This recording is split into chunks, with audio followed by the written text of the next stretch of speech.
Well, welcome everyone to the Young Professionals Job Seekers Workshop. We are so excited to have you joining us this evening. I'm Catherine Ross, your Young Professionals Network co-chair this year. And today we have with us some very special guests, but before I introduce them, I want to give a shout out to our new Chamber Committee Manager, Linda Oglesby. We are so excited to have you with us today. And she is the person who does all of the coordinating on the Chamber's end back and forth with the Young Professionals Network, and just started in her position very recently, and we're really excited to have her on board. We'll be seeing much more of Linda, I'm sure. Congratulations. Yes, definitely. And today, thank you, Linda. And today joining us for our presentation, we have some really excellent experts, Kim White and Cathy Giacobbe. They are going to walk us through what job seeking is like in 2021. And I will let you both introduce yourselves and your backgrounds. Let's start with you, Kim. Yeah, great. Thank you so much. Can you hear me okay? Great, thanks. So thank you, Catherine. My name is Kim White, as she mentioned, Director of the Career Networking Center. The Networking Center is a not-for-profit located here in Naperville. Ways by offering workshops, accountability groups, networking groups, one-to-one coaching appointments, which is how Cathy and I actually first met. And we do everything around job search, career development. And I've been with the organization now for, I can't believe I've been there this long, 16 years. And I've been the executive director for the past almost 11 years now. So we'll talk a little bit more about my background as we go through some of these slides. And with that, I'm going to introduce you to my colleague here, Cathy Giacobbe. Cathy? Hi, everybody. My name is Cathy Giacobbe. I am a career coach. I do outplacement career coaching for an organization, as well as work with Kim at the Career Center as well. Before I journeyed onto that area of my career as an HR professional, I was an HR director for a number of years in the banking industry. So I have a lot of corporate experience behind me before I moved to the other side. But again, we'll be chatting throughout the day, so you'll hear more about my background too as we get going. Great. Catherine, do you want us to just take it from here and just keep going? Or do you have any go other? ahead Okay. and jump in. It is all for you two. All right. Well, you know what I'd like to do is find out who else is on the call. It might be good to know who's here and a little bit about your background. So I see since it's a small group, we're going to make this really informal. So Megan, you're the first one I see here on my screen. Would you mind sharing a little bit about yourself to Cathy and I? Oh, you're on mute. I even saw that. Hi, everyone. Hi. I was laid off from my position last year in July. I had been with my organization, Warner Company, for 7 years as an HR manager and global talent acquisition manager. So I have taken some time my job search yet, but I'm going to be starting so shortly. So I look forward to the insights you're going to give us today. Thank you. You probably have some to share with us as well, I think. Oh, I bet, yeah. Great, thank you. Emily?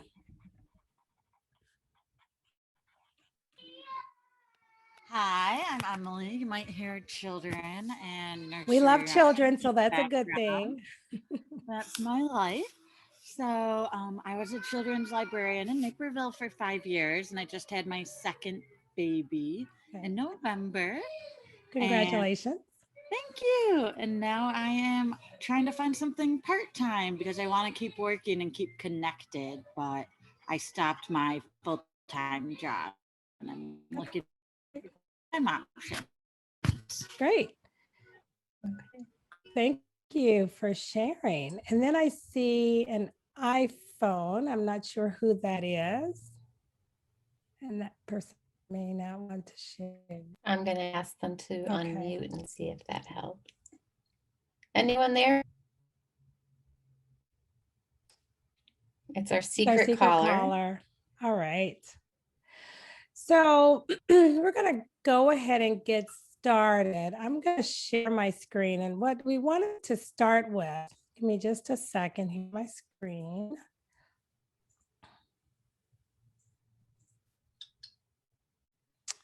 All right. So what we wanted to start with is talk a little bit about, obviously, the pandemic and what challenges and silver linings and things that we have faced during this past year. So we're going to talk about work-life challenges, silver linings, opportunities, and new normal. And so we're going to touch on these things. And please feel free. We want this to be very interactive. So feel free to stop us at any point, raise your hand, ask questions. We want this to be really interactive. So we thought we would start with challenges. You all can see the screen okay? Yeah. Let's see here. There we go. So we thought we would start with challenges. And what we wanted to do is hear from you all. And then we have some also that we have identified, but we wanted to start with challenges that you all have faced or seen during the past year. If you feel free to unmute yourself and share some of those challenges. I know we've all had them, right? I can tell you a challenge I've had tonight. I'm home. My husband is on a call in the office. I'm here, and my 16-year-old, 15-year-old daughter needed a ride at 6:30. What are we going to do?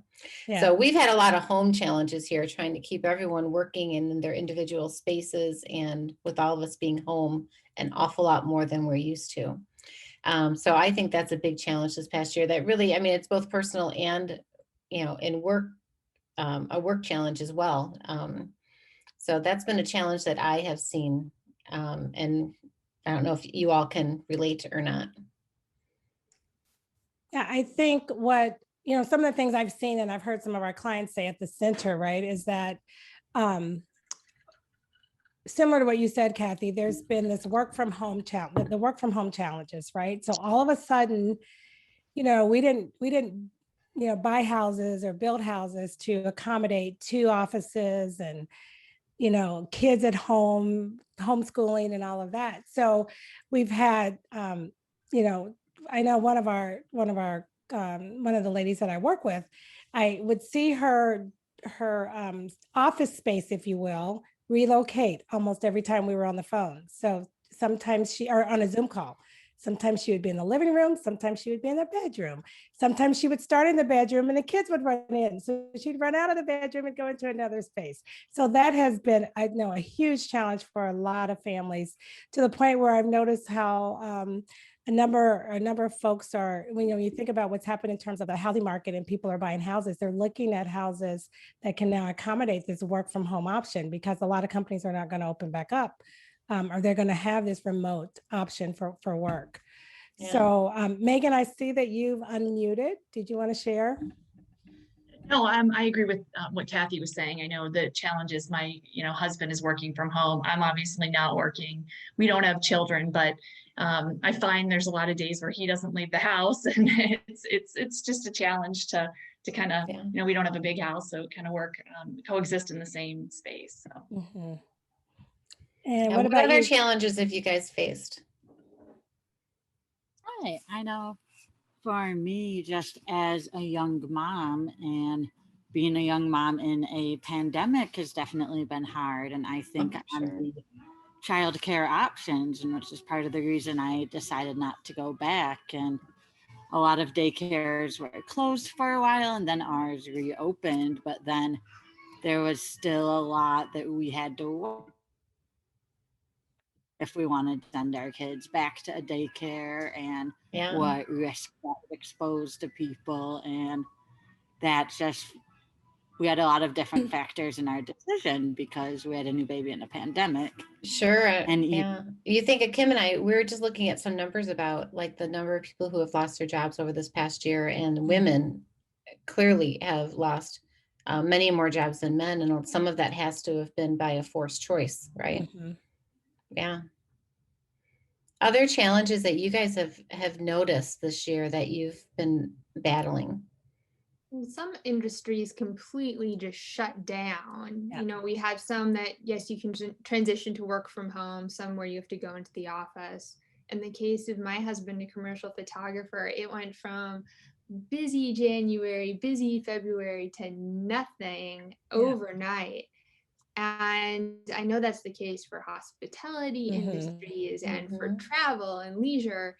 And I'm curious what's going to happen in the coming year and what you see from your positions in that. Yeah, we're going to get to that because Yeah. I think that's a really important thing to really process in terms of going forward. Yeah, absolutely. When you talk about the hospitality industry and some of those others, it's been devastating. And you know, I was listening to an article, a news story this morning where they were one of the cruise line executive vice presidents was being interviewed, and he was talking about you know, they haven't been able to do anything as well. And so he was talking about some of the things they're trying to work with the federal government to allow them to, you know, get back out there and start cruising again. So there's some different things they're looking at, ensuring everyone has been vaccinated.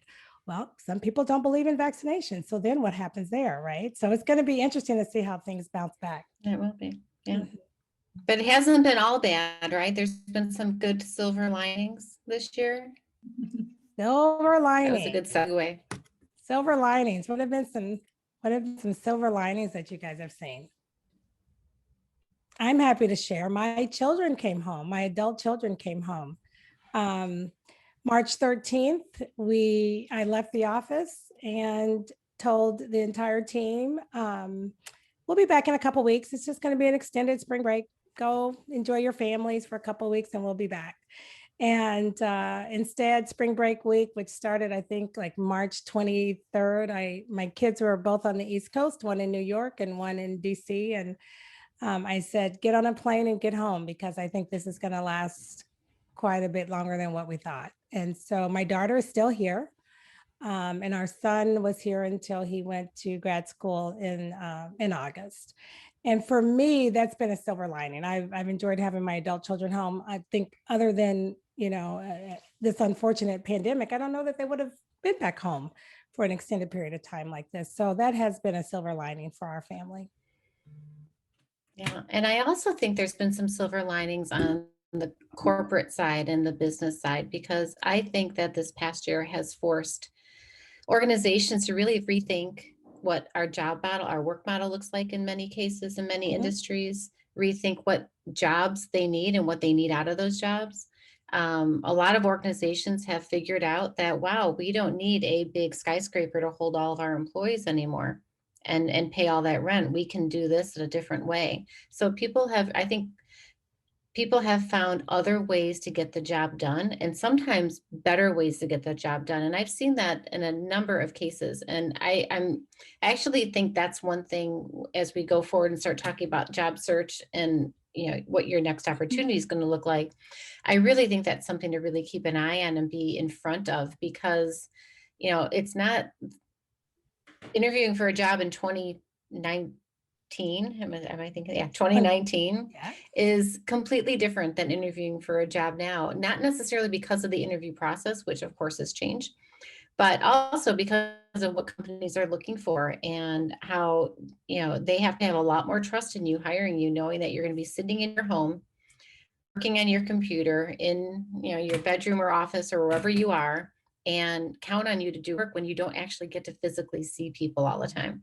And obviously some of that will change as things open up more and more, but I'm not sure if I don't think, in my opinion, we will go back to how we were in 2019 in terms of physical workspace. No, we won't. And I think we're hearing about that and seeing a lot about that. There was an article that Sickage, which is located right here in Naperville, they were interviewed, some of their senior executives interviewed, and they spoke about that. And Sickage is, you know, a huge firm, huge accounting firm. They have 13 offices all over the country. And one of the things that when I was reading this article, they spoke about, they're not going to bring their entire workforce back in. And so they've had to look at how do you keep employees engaged and connected and not feel isolated. And, there's something to be said about collaborating with your teammate in an office, right? Next to one another. It's a little bit more difficult to do so on a Zoom call. So it was an interesting read to really see how a company the size of Sickage has, talked about they're not good. Things are going to look different. There's a new normal for how they're going to move forward, and we're going to see that, I think, across the board. So, Yeah. Megan, Emily, any other silver linings you can think of that saw this last year, whether it's related to work or I think they're both connected. Something I think is it's cool that we all get to be talking right now, and I'm gonna have to put my kids to bed in 10 minutes, but I'm still able to be here for part of this and not have to drive and pick up and go to something. And I think a lot of the transitions to Zoom and online has made things more accessible. And I've been able to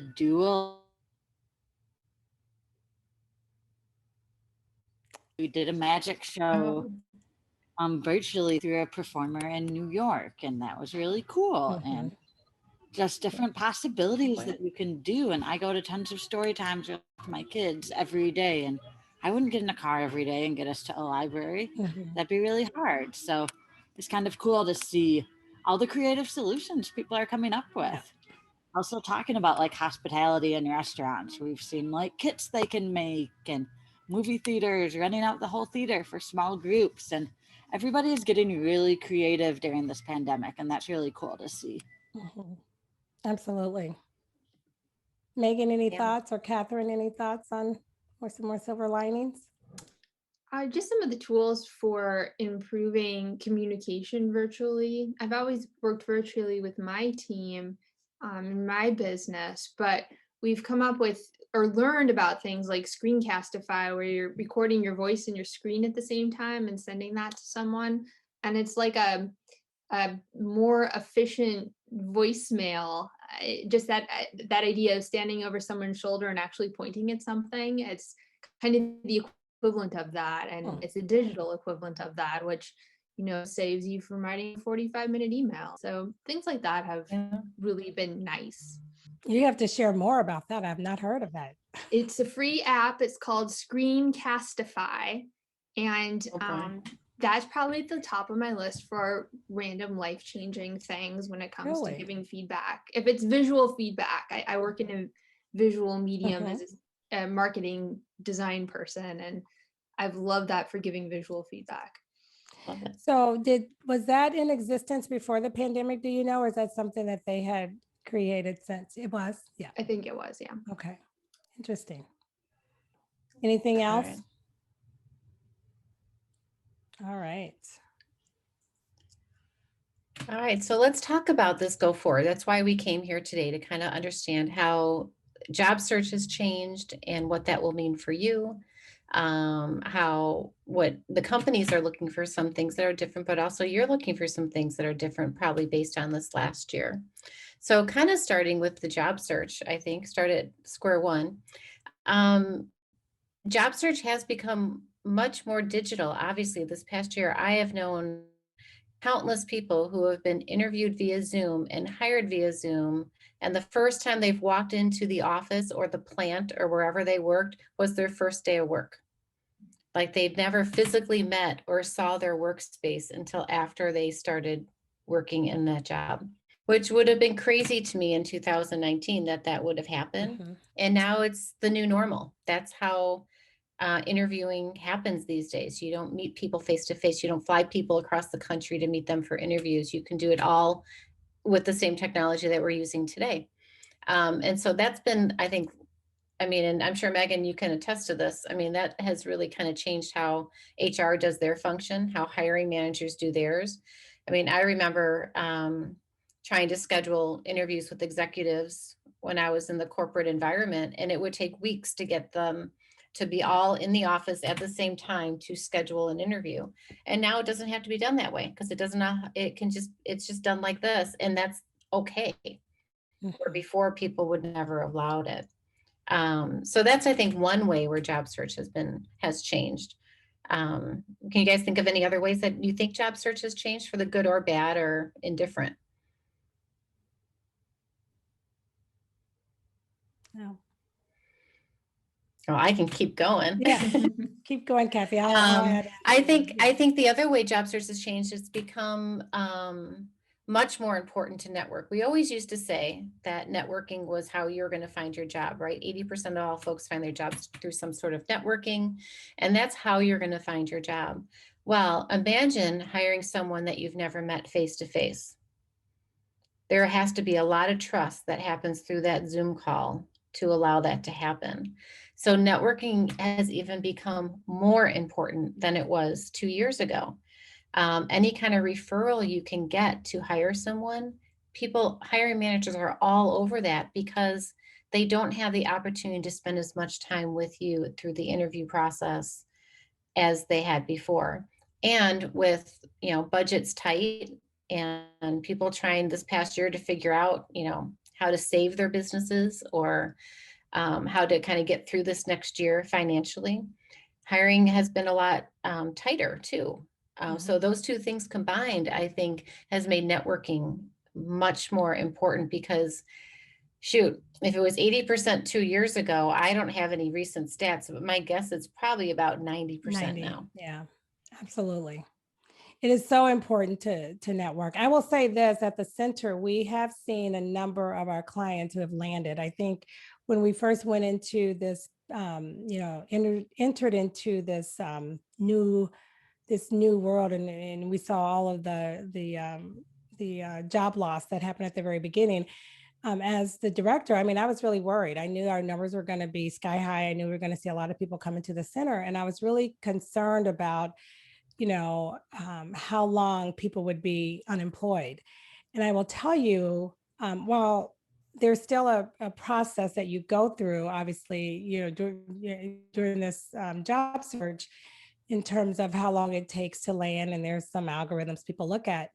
We are definitely seeing our clients landing. Probably at a higher rate, believe it or not, than what I definitely would have expected.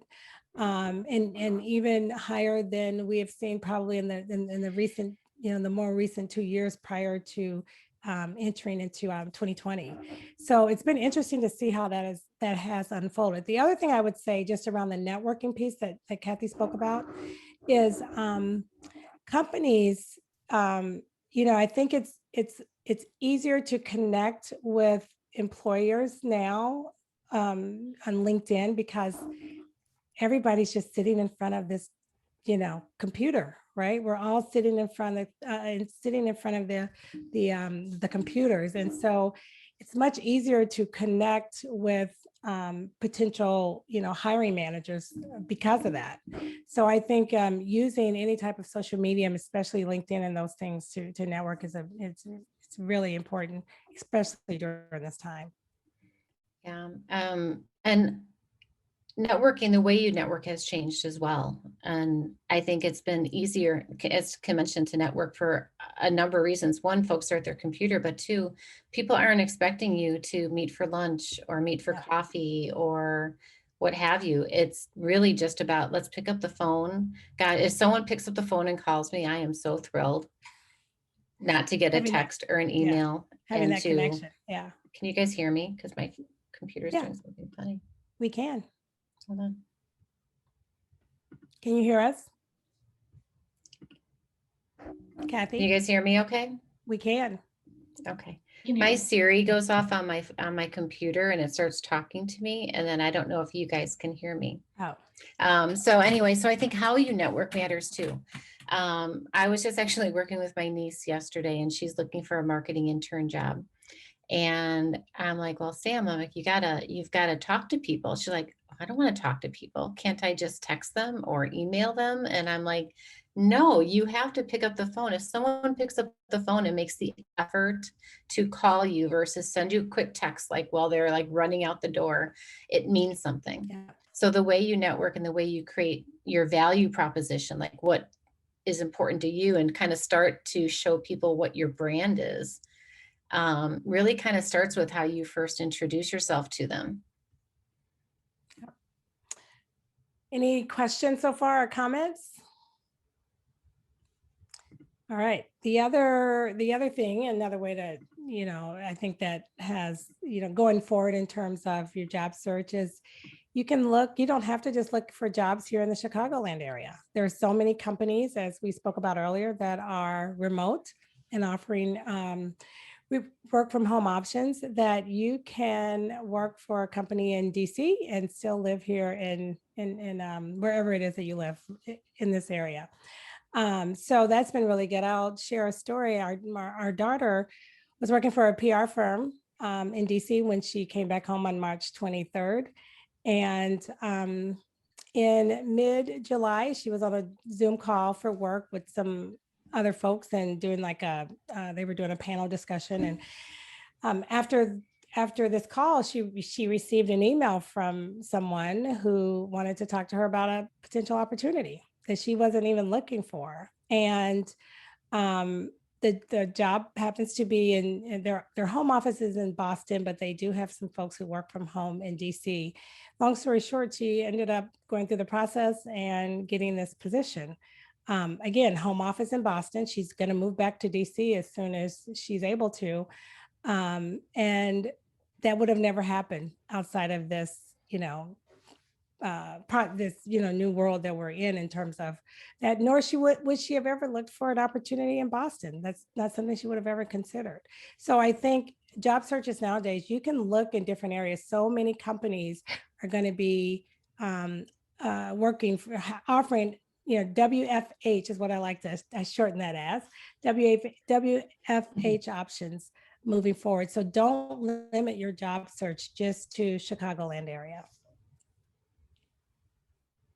Any questions, any comments? Cathy, anything you want to add to that? Yeah, no, I'd love to hear, Megan, have you seen much of that when you were in your last role, kind of starting to shift?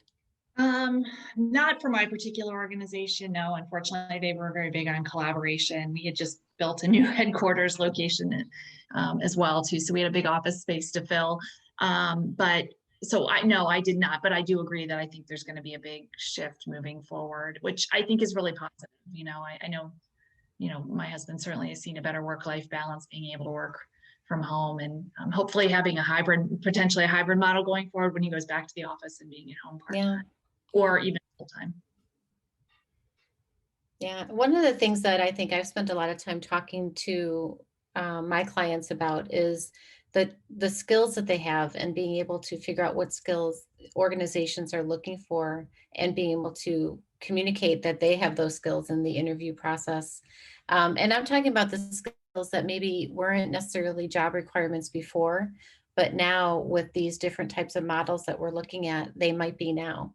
Things like working autonomously, being able to be motivated, being in the office, which is my worst thing. I'm terrible at staying motivated at home. I really have to work hard at it. But like you want to be able to, as you're interviewing for positions, show people that you can manage all of that. You can manage your work-life balance and add a lot of value to the organization that you're interviewing for. So I think there's some ways to kind of look at, to kind of identify what's important to that organization, and then making sure weaving it into the interview process, I think, is important. First is, if you have a job description, looking at the job description and trying to peel out culturally what the organization is like. If they're a collaborative organization, but they are all over the country, obviously they're trying to collaborate via things like this. So if you have an example of how you've used technology to work with a bigger group, bringing that up in one way or another could set you apart from the other people, because that's a relatively new skill that people are getting now.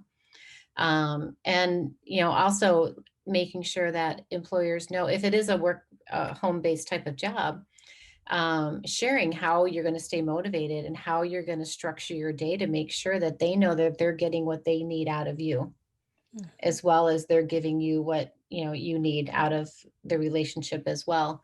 So I think that that, like, as an HR person, that is stuff that I would be absolutely looking for now if I wasn't sure what the model is going to be looking like going forward. Yep. Any Tammy, you questions, wanna- comments? Yep. Comments on that? And then the last thing we wanted to talk about in this section is that companies can be more flexible, right? So what are your requirements? What are your work-life balance requirements? One of the things that, I've been hearing from some individuals is that, if you were working and living in a high cost living area like New York, perhaps now that your company has gone to WFH, work from home, perhaps you can negotiate, a move, right? Some cost to relocate so that you can now be in a low cost living area. So there are some different things that you can, you want to look at internet. Companies weren't paying for things like internet before, right? So there are some of those areas as well that you can look at in terms of some things that you can look at that companies can offer in those areas. So, Cathy, anything else in there? Yeah, I mean, I just would love to open up for discussion in terms of what you all think, like other trends you feel like you might be seeing in terms of job search and, initial onboarding and work, and where you kind of see it going based on your experience. It's a quiet group. I know. I definitely see things moving more towards contractors, especially in my industry, where it's someone who might have a contract for full-time hours, but their job is a contract job and a 1099 form, and it's not someone who is an employee of an organization. I think that's going to continue to accelerate as we move forward. Yeah, absolutely, Catherine. I have to say 2-3 years ago when I was at the Career Center talking to folks, I used to always be encouraging, especially IT folks at the time that just didn't want another contract position, to really go for it, because that's where I kind of saw things going a few years ago. And now, I mean, organizations, there's a lot less uncertainty on where organizations are going. And so it's hard to bring on permanent employees between costs and the uncertainty, unless you really know. And I think it's becoming a much more interest, or a much more what's the word, prevalent business model to have more contractors on staff, and to kind of release that permanent employee where you have to, where it used to be in the old days when I used to be working younger. I mean, I worked at the same company for 22 years or something like that. And you just don't see that anymore. So I absolutely agree with you. Yeah, it's very rare. And I think in some industries prior to the pandemic, they were starting to do that. To your point, Cathy, I think, IT, but then also, the social media managers, a lot of companies were starting to, look at that. So a lot of those were, 1099 gig, kind of gig type work is how some people refer those as. So for sure. Yeah, and that's going to be a change for people too, because I think still, you guys tell me how you feel about it. People like the security of a permanent position. It feels good to have like an employer. So going to that contract model, it's a jump, right? And so it definitely is a change that you have to kind of get used to and be comfortable with. And I'm always trying to get people there. So I'm curious as to what you guys think in terms of how you perceive the contract work versus permanent. Cathy, I agree with you. I think, I know for my company specifically, we were always generally hiring, full-time permanent employment. But I know we were starting to transition our thinking a little bit to the more of the contract work. And I agree with Catherine with what you said too. I think going forward, you're going to see a lot more of that because, I think still there's a lot of uncertainty, with being able to bring on more heads. For my own search, it's definitely something I'm open to. My home life can afford that, so that's good. I don't need benefits, where I have them through my husband, which is good, but I certainly understand other people that are in that would prefer a permanent position that provides, more stability with benefits and a steady pay. But I think you're definitely going to see more of contract.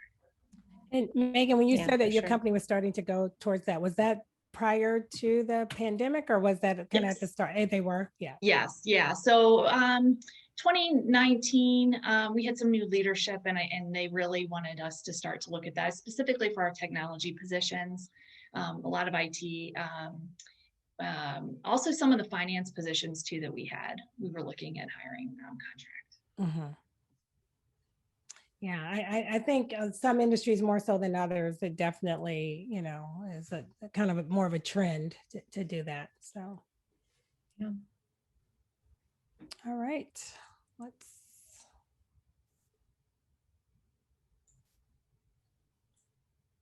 y'all see this? Did it pop up? All right.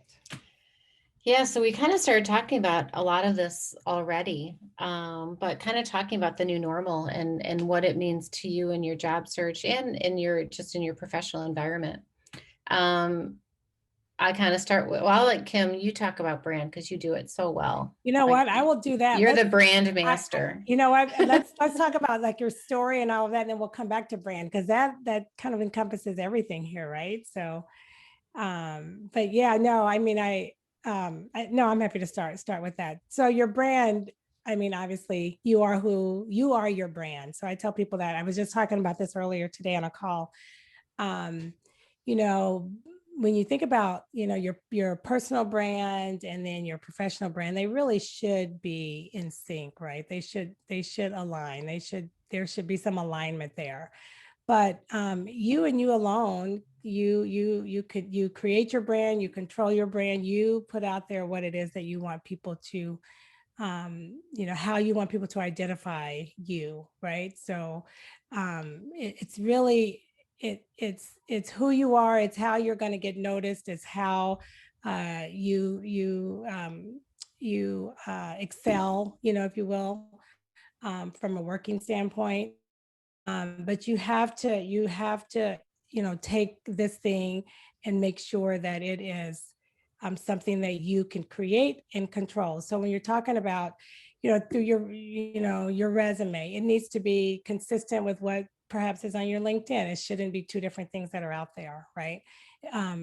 Your relationships and as well as your digital presence. So when you look at across the social mediums, right, you want to make sure that they're all similar and that you are, branding yourself in a way that someone would want to hire, someone who, an organization or a company would want to hire.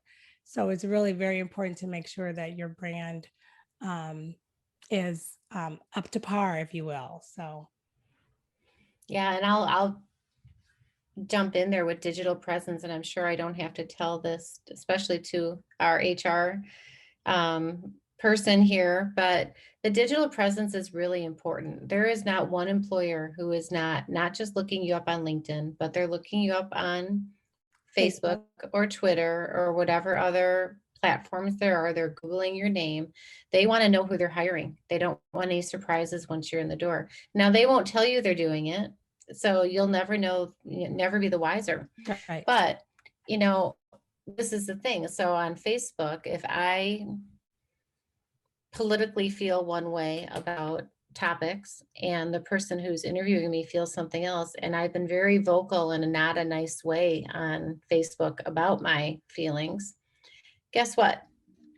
They don't want to spend, well, I guess 8 hours a day with me 5 days a week, because they know that wouldn't be something that they'd want to do. It'd be a good relationship. They're not going to hire me. Mm-hmm. So it's really important on all of your digital presence and, to make sure that you're putting your best foot forward. And it doesn't mean you can't opinions on it. I think people, as Kim said, you are, and you want to be able to share that. But just know that what you're putting out there, everyone is seeing, and that could make some decisions down the road. I talk a lot to college grads, and this is a huge topic that we talk about for a long time, because you just, they don't see the connections. Right. They see, oh, I'm just going to go work here, I'm going to go do this. But it cost people jobs. Mm-hmm. It has cost people jobs, especially these past few years. Yeah. So something to really keep in mind.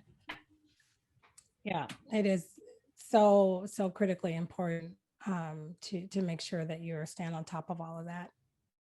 We are in the process, actually, we have a volunteer at our center that a client of ours, just to give you a quick example, a client of ours was meeting with one of our volunteers and reached out to us and said, I'm not sure that one of the things that this gentleman did is before he meets with people, he always looks them up on LinkedIn, right? And I think that's important for all of us to do, to try to get to know who we're meeting with.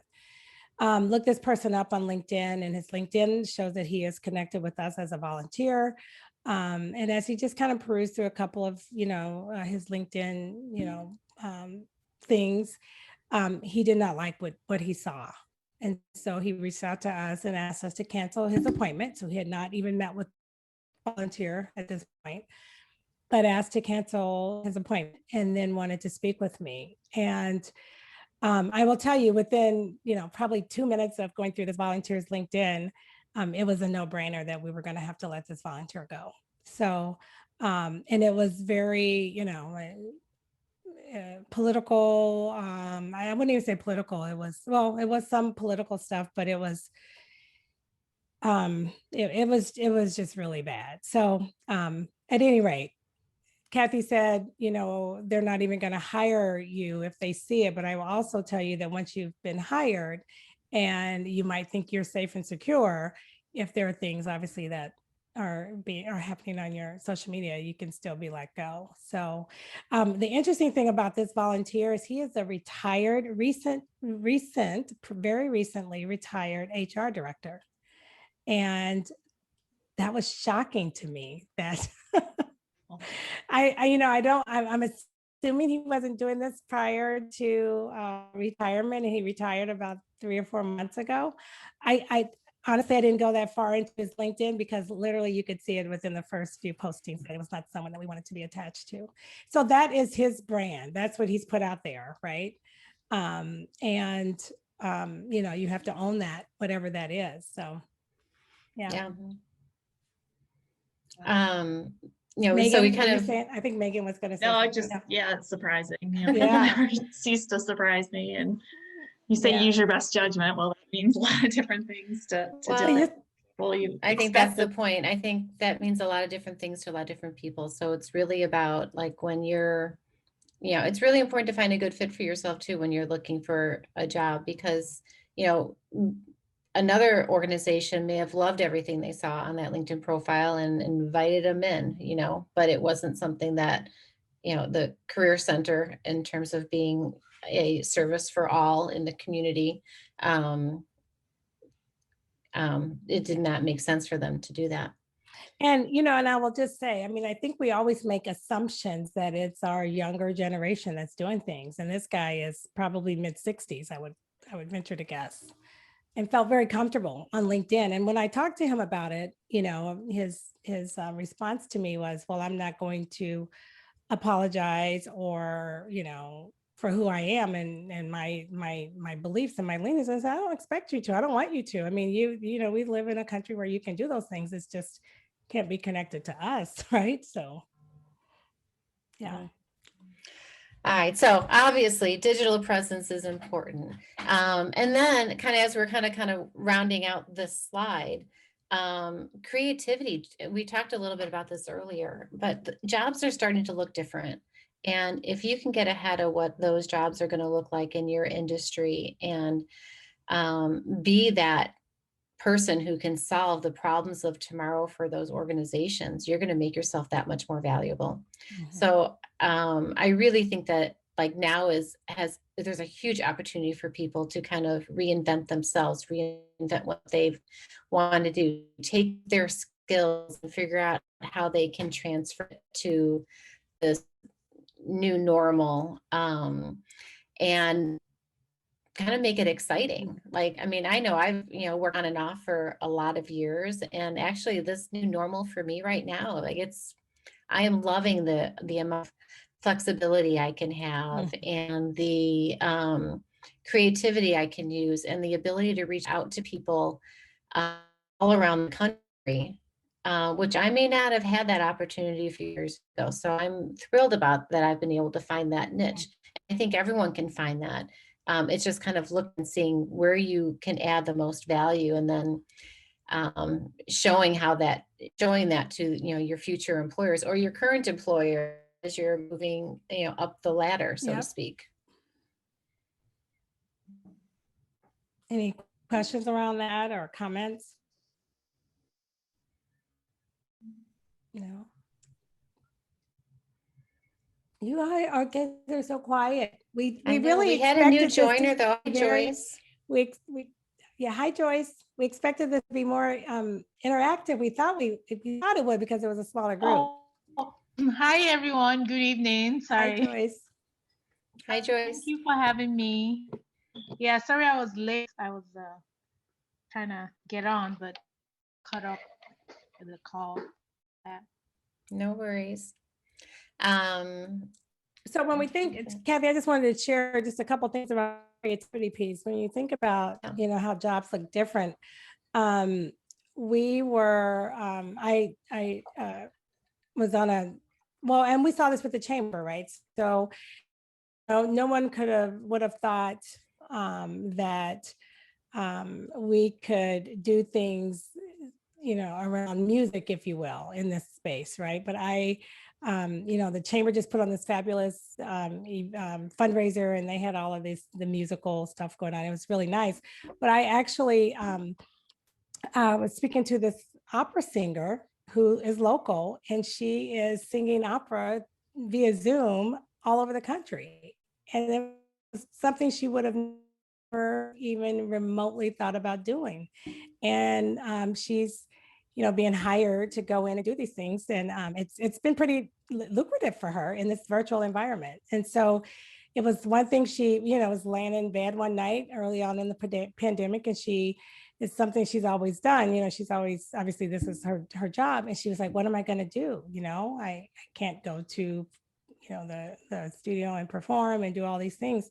And so she's been booking, pretty much booked solid to perform all over the country, she said. And actually she even performed in London, if you will, as well. So I think just thinking of that creativity and how things are going to look moving forward is something that everyone should be looking at. And being that person, like you can be that person, in the company that they look to as, that kind of creative thinker. Any thoughts for you guys in terms of how your jobs have changed, or the job that you're going for has kind of found that kind of that nugget of what you can grab onto and move forward with?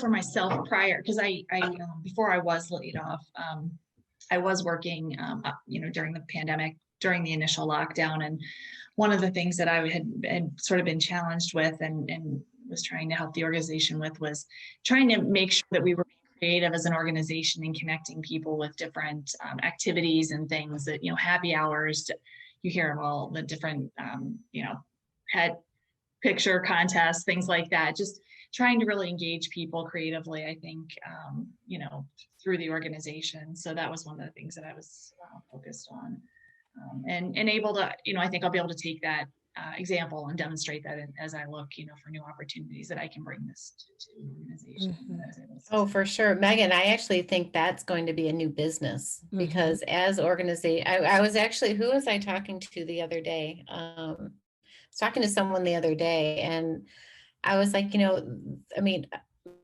was my son's girlfriend, who's a meeting planner. And we were talking about how her job has changed so much, because she was planning on being all over the country doing all these meeting planning conferences and so forth. And they've all went online, and thank goodness she was able to keep her job, but she's been doing all Zoom conferences, and they're looking at, at some point expanding.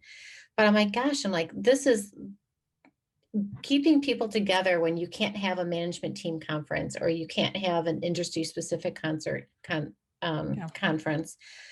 This is going to be something that isn't going to go away completely, because no one's going to, I mean, companies that realize they don't have to pay for all this travel, they're not going to just all of a sudden open up their pocketbooks again. And obviously the pandemic is not over yet either.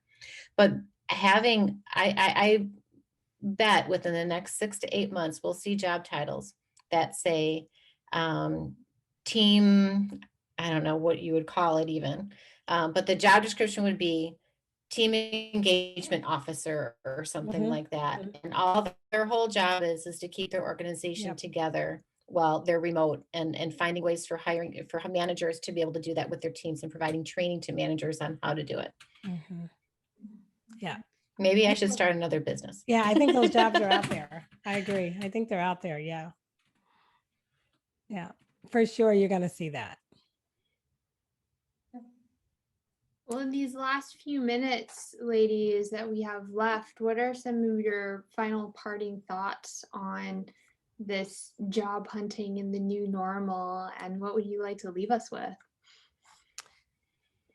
Well, I'll start. I think is really what's on this slide is just really being able to tell your story, right? I think that is so incredibly important to be able to, you know, when you think about like an elevator pitch, right? In a 90-second elevator pitch, or if you happen to have 5 minutes to tell your story, whatever that is, you need to be able to tell who you are, what skills you bring to the table, and all of that. So I think that is so important to be able to talk about that.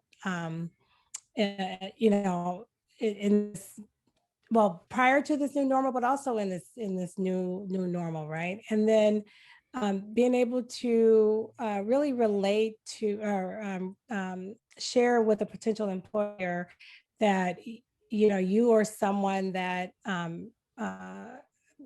because it's so hard to communicate this stuff, and when you're not in person, but that you are able to, you know, you're someone that's able to work from home. I mean, that is like the biggest thing right now, is that, you know, building that trust. And you can't even really build a trust until you know you've been in this role, but being able to communicate that you are the person that's able to that they can trust to be able to get the work done and the job done. And so that's all encompassing of telling your story, who you are, and the skills that you bring to the table. Yeah, and I would agree with Kim. I mean, I would add that in the interview process and in your current role, showing your flexibility and challenging yourself to keep trying new things, because who would have known where we'd be sitting today? And being able to communicate stories where those are happening. I always talk to my clients about, you know, tell me the story of how you got there. I love using the word story, because it's just, you want that.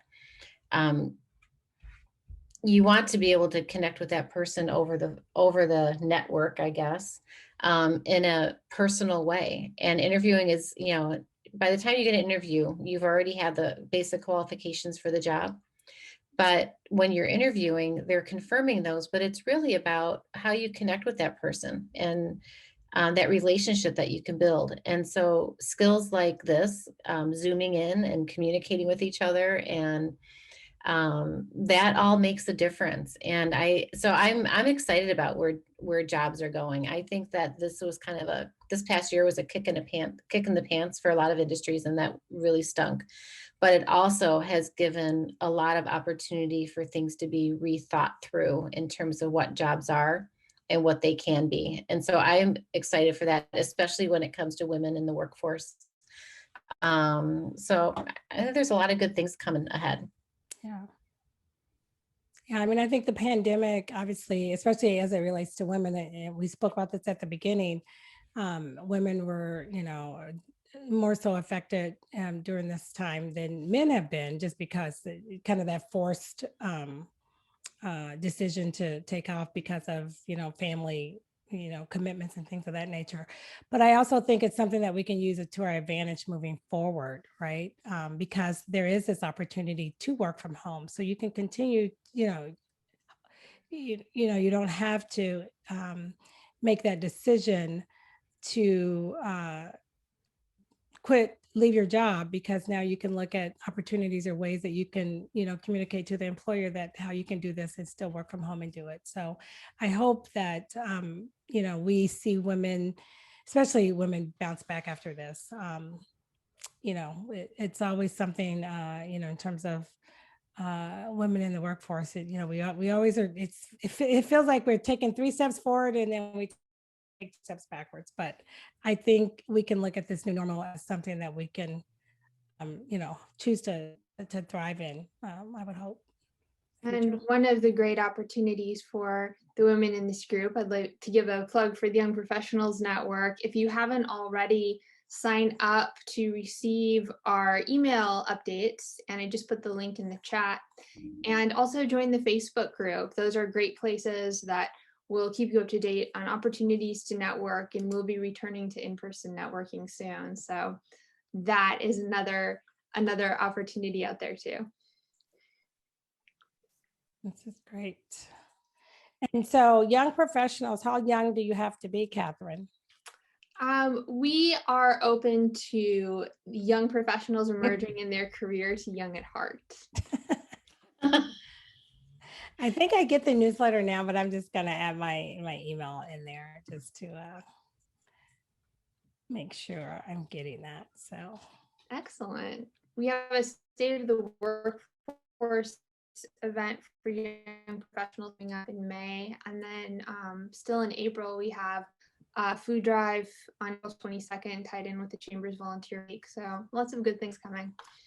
Nice. Thank you so much, Cathy and Kim, for your insights and expertise on this really important topic, and giving us a taste of where things are going post-pandemic. yeah, thank you. Thanks for the opportunity. You're welcome. Yeah, it was a love spending time with you guys this evening. Thank you. Linda, do you have any last minute chamber additions that you need to add? Not from here, just that volunteer week is coming up. So be sure to kind of keep on that. I will send out emails to let everyone know. So just everyone stay involved. All right. Thank you, everyone. All right, thanks everyone. Thank you, ladies. Have a wonderful evening. Have a good evening.